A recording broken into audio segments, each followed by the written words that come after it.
Our audience again that you can ask your questions to Arul via Mentimeter. So going to menti.com and putting in the code 148000750, and you'll be able to ask your questions or vote for a great question. So Arul, I'm going to hand the floor to you. Well, first, thanks to Rector Inge and for all the organizing members for all your hard work, for inviting me to celebrate ISS Dies. It's truly an honor and an opportunity to introduce myself to future friends and colleagues and students. My research area is ICT for D, or simply Technology for Development, a relatively new field of mere decades. This TED Talk style keynote allowed me to ponder on what ICT for D research has to offer for a world in flux, and to critically reflect on my own role in the field. In this talk, I will illuminate the relationship of technology to power, noting something that the previous talk really highlighted well, which is the positionality of individuals within hierarchical systems, and comment on issues of social justice. Embracing the zeitgeist of technological determinism, or the notion that technology was the answer to problems of development, the ICT for D field focused initially on technology transfer, as epitomized by myriad telecenter programs globally. This was premised on the notion that advanced technologies developed in the West could be transplanted to the global South if only enough devices could be made available to the people of the global South. The argument was, then development issues would be solved, giving rise to the digital divide, or the notion that if you only solve the problem of access, which I then joined in by delivering computers in Tamil Nadu, India, by creating gendership programs involving telecenters.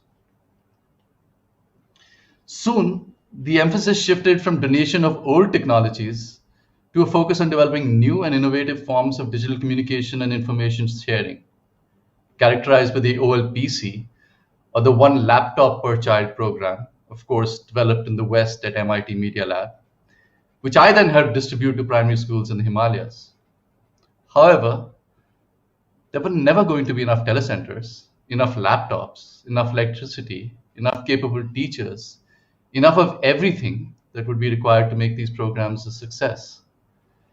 There was nonetheless an element that these ICT for D programs shared in common, which was an imbalance in power.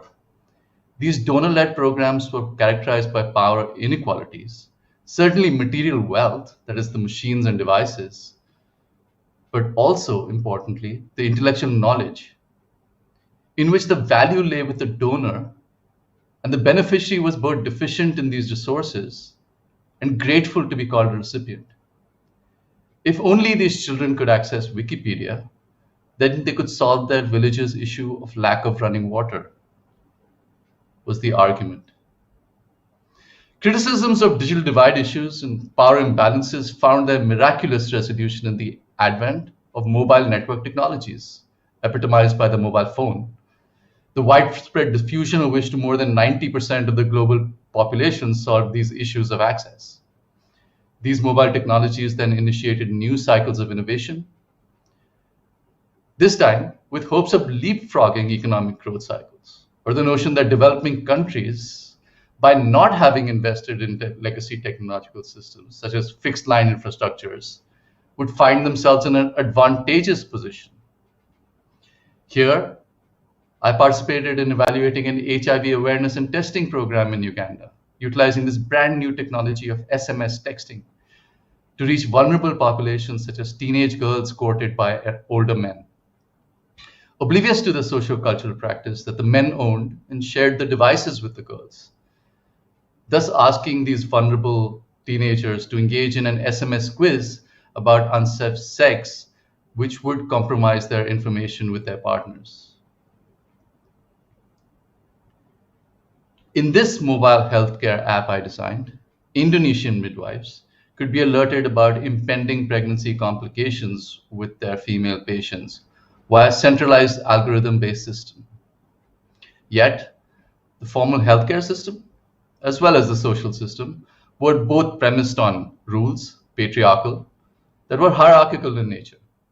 These midwives were then controlled by male doctors in the hospital, requiring their permission to enact medical procedures. For female migrant factory workers in peri-urban China, mobile phones and texting applications were used by family members to curtail their romantic relationships, by employers to track their movements, while allowing male colleagues to engage in sexual harassment, leading to these respondents to find refuge in safe spaces hidden away from the gaze of the public.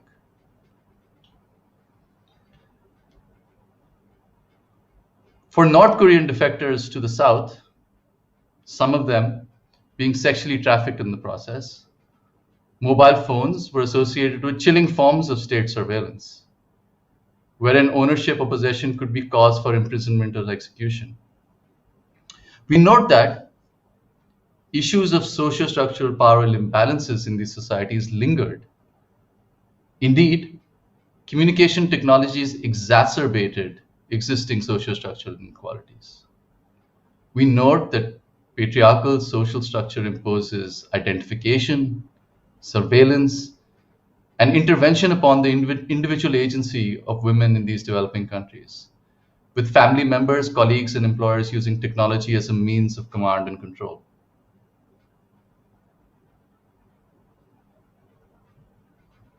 We can go further and note that power dynamics do not just play out in marginalized individuals' familial, professional, and state-citizen relations, but are increasingly being determined by transnational technological platforms beyond state control. The determining role of the social media company Facebook in the genocide against Rohingya Muslims has been brought to the attention of the International Criminal Court of Justice right beside you in The Hague. There is one distinction that my talk may be understating or promoting, which is the idea that development is often thought as happening over there, and we over here, even though I'm on the equator in Singapore, I would hardly call this the global south. We over here are creating the solutions. We should dispel this notion. Here we see non-state private militia or far-right anti-immigrant vigilante groups patrolling the borders of Europe against the tide of immigrants, enabled by digital technology of surveillance such as night vision cameras, smart sensors on fences, lie detector tests, facial recognition software, etc., a gamut of ICTs. Development or lack thereof happens there, but it also happens here. It happens wherever there are these massive inequalities in power relations in societies. It might seem that I'm making an argument for the dystopian relationship of technology to development. I would beg to differ.